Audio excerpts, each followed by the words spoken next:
Now, special employment credit, the government has proposed to enhance the special employment credit. So this is worth 8% of up to $3,000 of pay. So at $3,000, the 8% is worth $240, so quite substantial. But if the pay is more than 3,000, but not more than 4, because anything more than 4, the SEC will not apply. So between that, the SEC will be lower. The minister gave an example that if the pay is 3,005, the SEC will be 120. So it will be reducing down to 4,000, which will be ostensibly zero. And the feedback from the MPs yesterday and day before was that, you know, we should be looking at enhancing the salary instead of 3,000, move it up to 5,000. Well, if you look at the 3,000, my view is the minister is trying to look at the lower skilled people, because when you're paid more than 4,000, probably you will be higher skilled professional people, and generally for professionals, you will still be hired because with professionals, the older you are, I'm speaking for all of us, the older we are, the more experience we have, and we should be more productive. Now, when we look at the proposed increase in employers' CPF, the increase is only 2%, 12 to 14, 9 to 10.5, 1.5, 6.5 to 7, 0.5%. But the SEC is 8%. So the government is actually, again, putting money where its mouth is by funding and encouraging companies to employ older workers.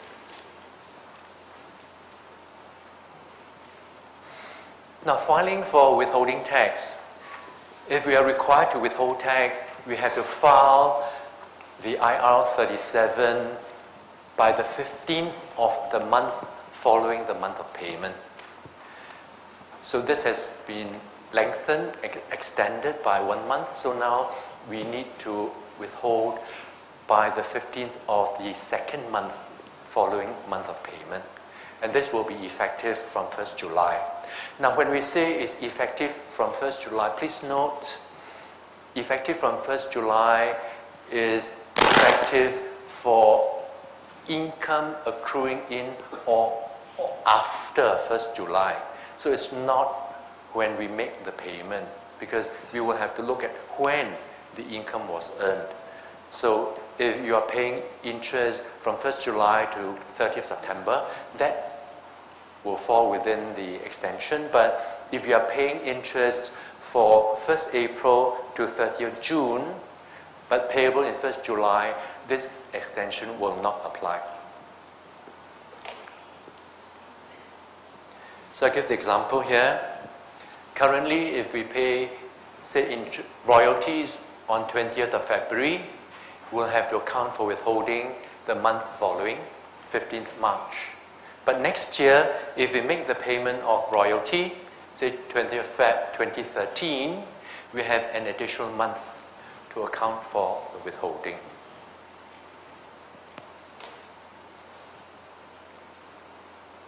Aircraft leasing. The aircraft leasing is a special incentive where if you're an approved aircraft leasing company, you can be taxed at either 5 or 10% depending on your scale of operations.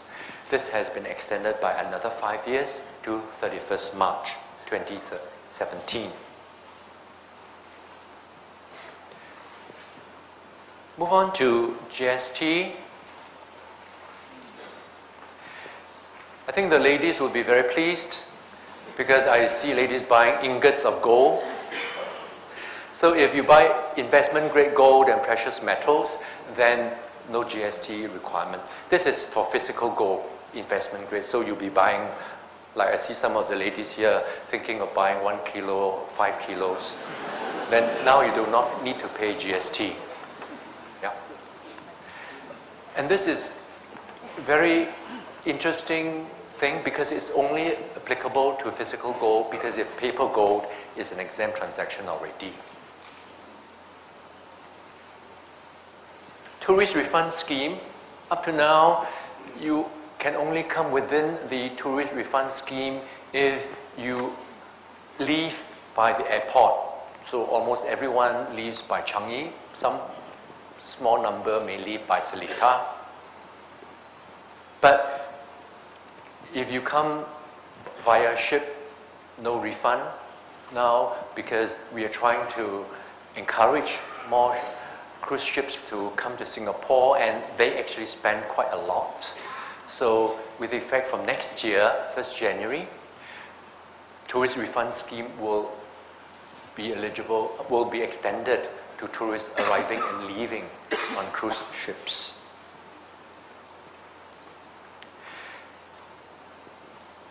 On importation of goods, GST is payable. But if we import, say, an engine parts for repairs, we actually can apply for import relief. But the requirement is we must have this part, this engine, re-exported within 3 months. Sometimes for complex situations, for example, aircraft parts, aircraft engines, it may take more than 3 months. So recognizing this possibility, the import relief scheme has been extended from 3 months to 6 months. And GST import relief, this applies to all of us coming back. If you come back from overseas, previously up to $300 will be exempt from GST. If you are away for less than 48 hours, it's $75. Now it's been doubled to $600 and $150.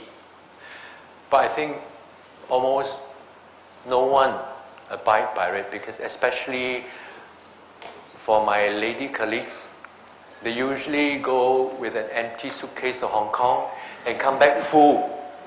But I never see any of them going up to custom officer and say, "Mr. Officer, please tax me." But also the customs are not that strict. They are more strict trying to catch the drug pushers and drug smugglers. And also for the ladies, you can always somehow make your eyes red, and then the custom officers become very frightened. Go, go, go, go.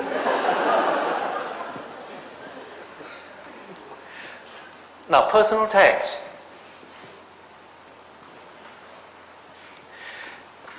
No change in tax rates, even though there was a lot of representation to say that the top tax rate should now be synchronized with corporate tax rate.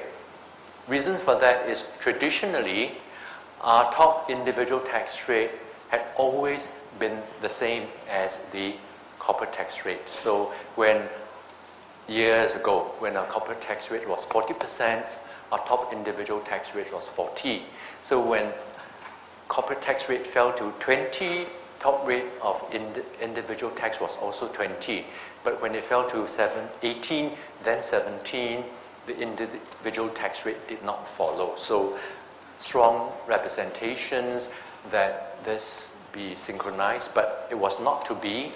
In fact, if you look at the parliamentary debate, I forget the MP, she was saying that tax rate should be increased, not reduced, for high net worth individuals. But if you look at our existing tax rates, we're actually very lowly taxed. We're looking at a person earning 200,000, married with 2 children. So in Singapore, the effective tax is 9.44, lower than Hong Kong, which is 11.43, almost 2 percentage points higher than Singapore.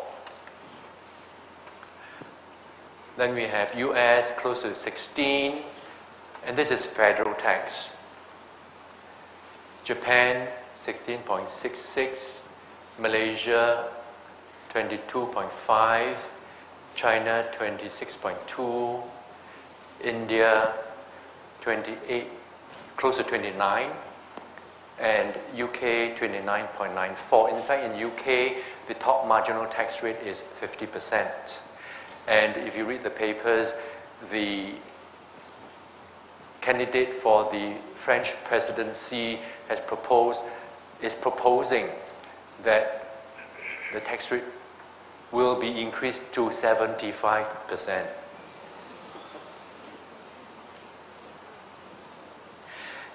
If you look at our tax, even up to 320,000, we are still taxed at 18. It's only income above 320,000 that the 20% kicks in. So you can see that it is actually not very highly taxed. So as to whether we should increase or reduce tax, probably we can discuss that in the panel discussion.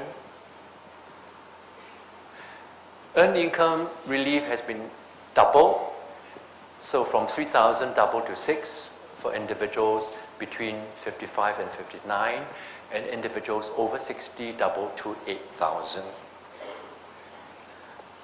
So, and the interesting thing is on the GST vouchers. Now, we had GST since 1994, but no minister has ever mentioned that GST is regressive. In fact, GST is very regressive, but they never mentioned it up to now. So I was surprised Taman mentioned that GST is regressive, hence he's introducing the GST Voucher Scheme. So I think belatedly the government is beginning to look at issues, and these are real issues, and addressing the issues. So the good thing is we have GST cash vouchers, which is up to $250 for people. It doesn't apply to all of you. People in 1 to 3 room HDB flat with income of not more than 24,000. Now, I have been discussing this, and a lot of people say, well, this is a very small amount. But when you look at $250, and this is a year, my friends ask me whether it's a month. It's a year. But when we convert it into purchases, it works out to just below $3,600 of purchases. So if you have the lower income group, they roughly will spend for basic necessities $300. So for that $300, they actually get back all the GST. And then for MediSave, you have to be quite old to have the MediSave, at least 65. And it's again quite a lot, but I was thinking at 85, probably you're already not there. So they should give it, make it 5,000 or something, because you're almost gone.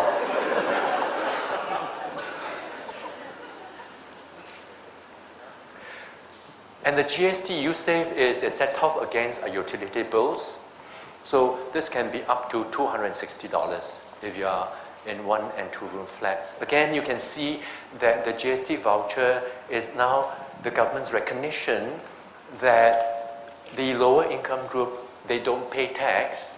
So when GST was introduced, there was a reduction in tax rate, but this lower income group of people never benefited from it, except that the offsets which they introduced, but those were one-off measures. Now the GST vouchers will be a permanent scheme. So it is a very welcome initiative from the government.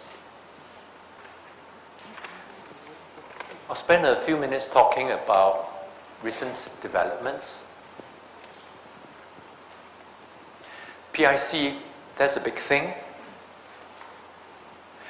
Now we should always take advantage of tax deferral.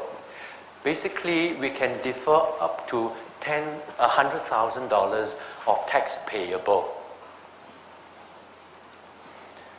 So the tax deferral will be the lowest of three amounts: the tax for the relevant year of assessment, the amount of qualifying expenditures that we incur for PIC, or 100,000.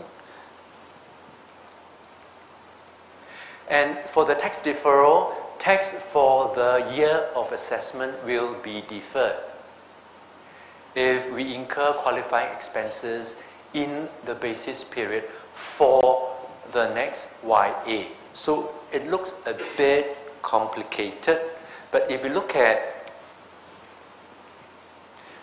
an example here, if we have tax payable for YA 12,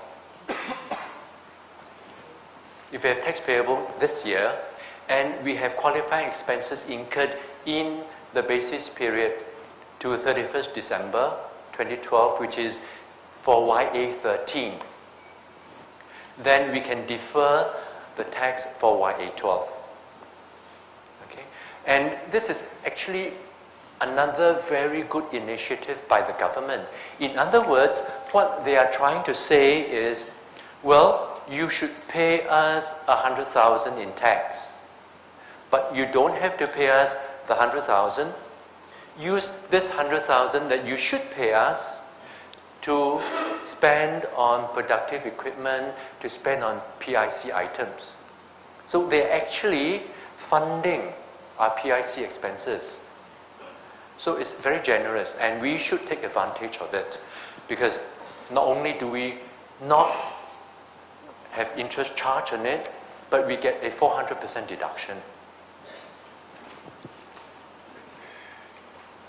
So I have an example here. If our tax liability for YA 12 is 120,000, and for the year ended December 2012, which is for YA 13, we spent 400,000.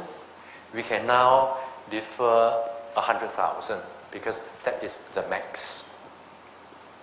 So tax of 120, less of deferral, we only pay 20. In other words, this 100,000 is used to fund our PIC expenses.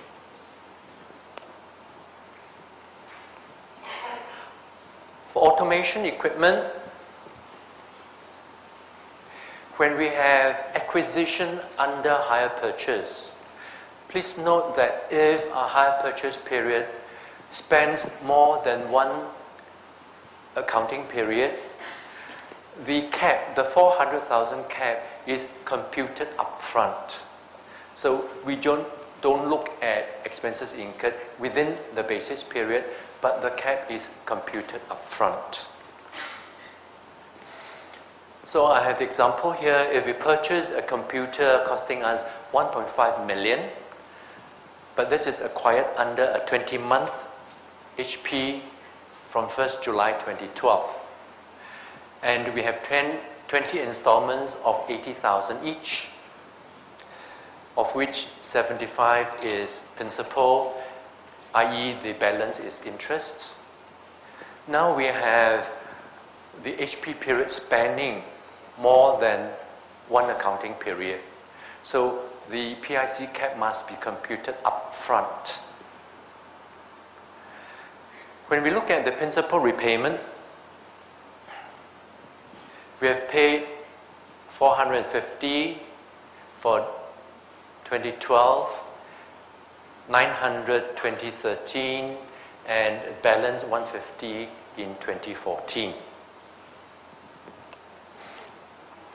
Our total cost of 150,000, 1.2 million will qualify for PIC, because for 13, 14, 15, we can group the maximum 400,000 into one lump sum. So we can take advantage of that. So upfront, we can use up 1.2, so the balance of 300,000 will be non-qualifying. So for YA 13, 1.5 million will claim our basic allowance, 100%, 19A, and then PIC of another 300%, so our total deductions will be 1.8. For YA13, our WDV will be 1.05. YA14, we incur another 900,000. So that will qualify for 100% deduction, 19A. And of 900,000, our maximum is 1.2 million. So we have only another 750 that qualifies for PIC. So our PIC will be total allowances 3.15, WDV 150,000. YA14, we incur 150, we claim the whole 150, but we have already exceeded our cap, so no PIC, total allowances for the year 150,000.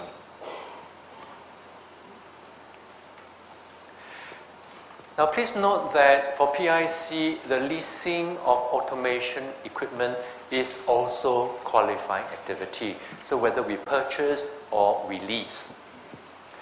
And the max is 400,000 per year for leasing. But please note that this 400,000 will include purchases of automation equipment. So if we have purchases and also leases, the 400,000 will be the sum total of both.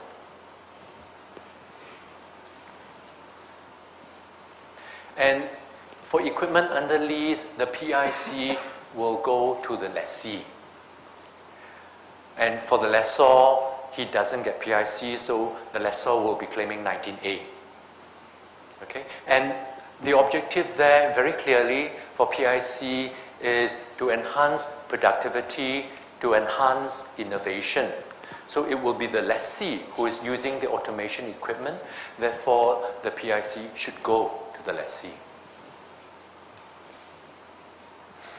Pooling of foreign tax credit, this was a very welcome initiative given last year. So created a lot of buzz, but IRAS has actually tightened the entitlement for the pooling of foreign tax credit because we have to meet 3 conditions. First, to be eligible for pooling, tax must be paid on the overseas income. 2, the foreign jurisdiction must have headline tax of at least 15%, and tax must be payable in Singapore on the foreign income. So only if we satisfy all these 3 conditions.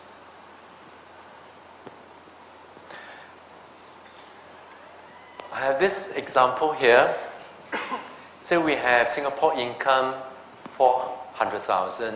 We have capital allowance of 80,000. We have overseas income remitted from country A dividend 63, country B 54, and we have interest from country C of 47,500.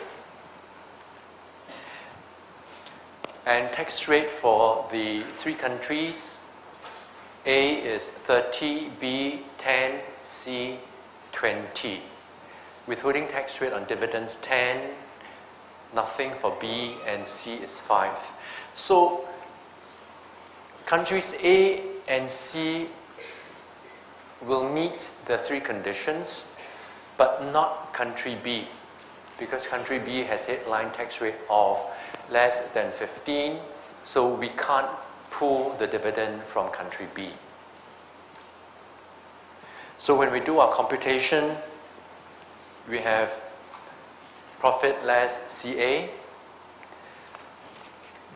Country A, we have to regross with the withholding tax and the underlying to 100,000.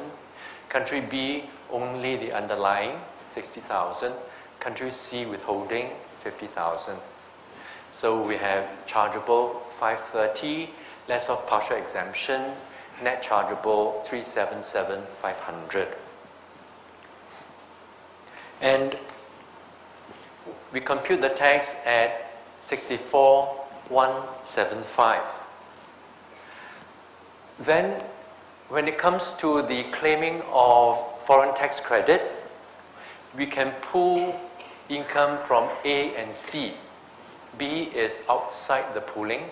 So we have A and C, total income will be 150. The tax attributable is 18,163. But the overseas tax suffered is 39,500. So we get tax credit of 18,163. So notice here, the advantage of the pooling is we are actually sheltering the tax which will be payable had there been no pooling from interest received from country C.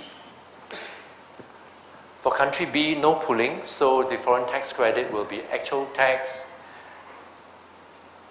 in Singapore 7,265 or foreign tax credit 6,000. So we get the 6,000. In other words, on the country B dividend, additional tax will be payable because we are imposing tax of 7,265, but we get a credit of only 6,000. Hence, the net tax payable of 34,562.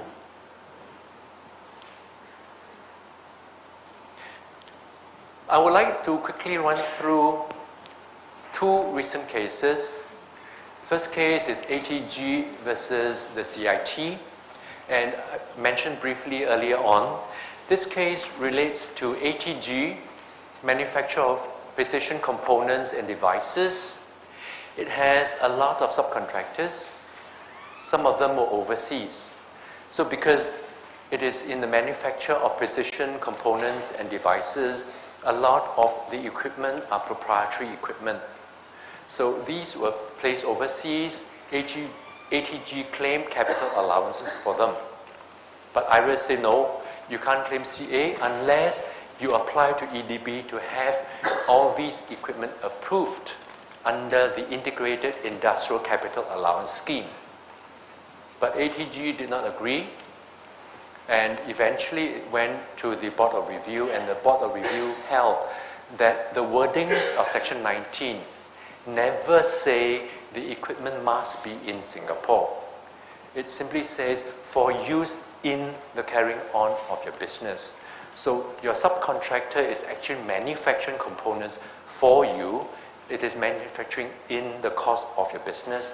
Hence, CA is claimable. So if you have clients having equipment overseas and you have not claimed because you thought that you must apply to EDB, and EDB, because it's a small amount, would not give you the approval, consideration should be given to file an error claim. Now the next case is AVD and the commissioner. In this case, AVD is here, and the shareholders are there. So G holds 33%. H, who is the father of G, holds 33 through a family holding company, J Limited. K, the brother, holds 33, and the sister L holds 1%. That is the shareholding from 1996 to 2004. And then from 2004, they had a restructuring whereby G bought out the shares of his father in J, bought out the shares of his brother and his sister. So he directly owned 67% of eventually AVD, and indirectly through J, 33%. So we have a substantial change in shareholder because before that, he only had 33%. So we had a substantial change in shareholder. Application for waiver of shareholding tax was made. And I think a lot of us have this typical reply from IRAS. The response is waiver not granted because waiver will only be considered for cases of nationalization or privatization. Company objected, same response came back. Waiver denied because this only applies to nationalization and privatization. So the case was brought up to the Board of Review, and the Board of Review held that the Commissioner did not apply his attention to determine whether the substantial change was effected for tax benefit or for the avoidance of tax.